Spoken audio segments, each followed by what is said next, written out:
നമസ്കാരം. എല്ലാവർക്കും ശ്രീകൃഷ്ണകൃപ ചാനലിലേക്ക് സ്വാഗതം. ഇന്നും ഞാൻ നിങ്ങളുമായിട്ട് ഷെയർ ചെയ്യാൻ താല്പര്യപ്പെടുന്നത് ഒരു കഥയാണ്. കഥ പറയുന്നതിന് മുമ്പ് ഒരു കാര്യം പറഞ്ഞോട്ടെ. ഇതുവരെയും സബ്സ്ക്രൈബ് ചെയ്യാതെ കാണുന്ന ആരെങ്കിലും ഉണ്ടെങ്കിൽ ദയവ് ചെയ്ത് സബ്സ്ക്രൈബ് ചെയ്തതിന് ശേഷം കാണുക. കൂട്ടത്തിൽ വീഡിയോ ഇഷ്ടമായിട്ടുണ്ടെങ്കിൽ ഒന്ന് ഷെയർ ചെയ്യാനും ലൈക്ക് ചെയ്യാനും മറക്കരുത്. ഒരിടത്തൊരിടത്ത് ഒരു രാജാവുണ്ടായിരുന്നു. അദ്ദേഹം വളരെയധികം ദയാലുവും പ്രജാക്ഷേമ തൽപരനുമായ ഒരു രാജാവായിരുന്നു. ഒരു നാൾ രാജാവിൻ്റെ വിളംബരം വന്നു. നാളെ കൊട്ടാരവാതിൽ പ്രജകൾക്കെല്ലാമായി തുറന്നിടും. ആര് എന്തു വസ്തുവിൽ തൊട്ടാലും അത് അവരുടേതാകും. അറിയിപ്പ് കേട്ട് ജനക്കൂട്ടം പെട്ടെന്ന് തന്നെ കൊട്ടാരവാതിൽക്കലെത്തി. എല്ലാവരും നേരത്തെ തന്നെ, നാളെയെന്ന് രാജാവ് കൽപ്പിച്ചെങ്കിലും നേരത്തെ തന്നെ അവർ കൊട്ടാരവാതിൽക്കൽ വന്ന് കാത്തുനിൽപ്പായി. രാവിലെ വാതിൽ തുറന്നയുടനെ എല്ലാവരും ഏറ്റവും വില കൂടിയ സാധനങ്ങൾ തേടി അകത്തോട്ടോടി. സ്വർണവും രത്നങ്ങളും കുതിരകളും എല്ലാം കരസ്ഥമാക്കാനായിരുന്നു പലരുടെയും ശ്രമം. എന്നാൽ ഒരാൾ മാത്രം അതിനൊന്നും മെനക്കെട്ടില്ല.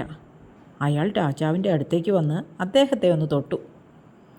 അപ്പോൾ മുതൽ രാജാവും രാജാവിൻ്റെ സ്വത്തുക്കളും അയാളുടേതായി.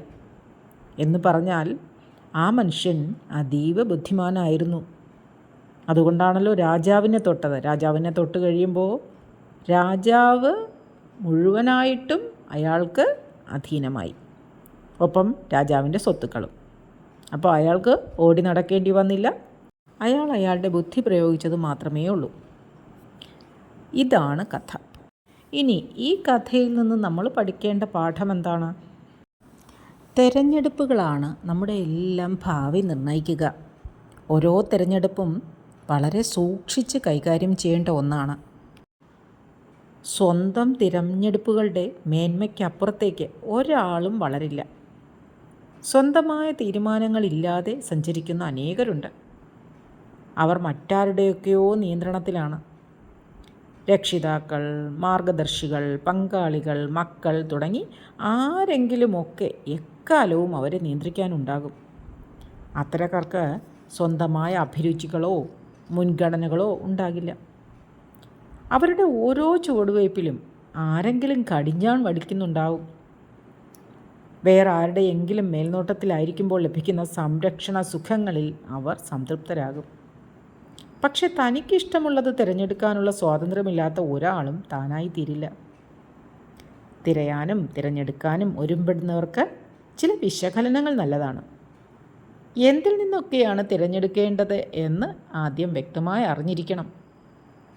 തങ്ങളുടെ മുന്നിലുള്ള സാധ്യതകൾ ഏതൊക്കെയെന്ന് പോലും തിരിച്ചറിയാത്തവരുടെ ശ്രദ്ധ ആദ്യം ലഭിക്കുന്നതോ ഏറ്റവും എളുപ്പമുള്ളതോ എല്ലാവരും തിരഞ്ഞെടുക്കുന്നതോ ആയ ഘടകങ്ങളിലേക്ക് മാത്രം തിരിയും. വിലയുള്ളതും മൂല്യമേറിയതും തനിക്ക് അനുയോജ്യമായതും ഏതെന്നും മനസ്സിലാക്കണം. പുറംമോടിയുടെ പിന്നാലെ പോയാൽ അകക്കാമ്പുള്ള കാതലുള്ള ഒന്നും തന്നെ കിട്ടില്ല. നാട്ടുനടപ്പിന് പിന്നാലെ പാഞ്ഞാൽ അവനവന് ആവശ്യമുള്ളതൊന്നും ലഭിക്കില്ല. അളവും ആകാരവും നോക്കിയാൽ ശ്രേഷ്ഠമായതും നഷ്ടമാകും. ഒരാൾ എന്തന്വേഷിക്കുന്നോ അതാണ് അയാൾക്ക് ലഭിക്കുന്നത്. ഒന്നും ആകസ്മികമായി വന്നു ചേരുന്നതല്ല. അറിഞ്ഞോ അറിയാതെയോ തങ്ങൾക്കിഷ്ടമുള്ളവ തേടി ഓരോരുത്തരും അലയുകയാണ്. നിലവാരമുള്ളവ തേടുന്നവർക്ക് അത് ലഭിക്കും. നേരം പോക്കിനു വേണ്ടി ഓടുന്നവരുടെ സമയവും ദ്രുതഗതിയിൽ കടന്നുപോകും.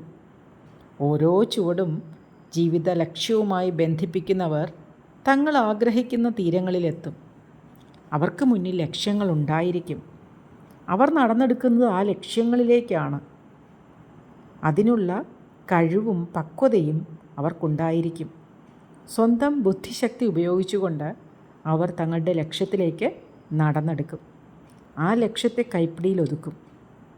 അതാണ് ഓരോ മനുഷ്യനും ചെയ്യേണ്ടതും മനസ്സിലാക്കേണ്ടതുമായ കാര്യം. വീഡിയോ ഇഷ്ടമായിട്ടുണ്ടെങ്കിൽ ഒന്ന് ലൈക്ക് ചെയ്യാനും ഷെയർ ചെയ്യാനും മറക്കരുത്. Thank you.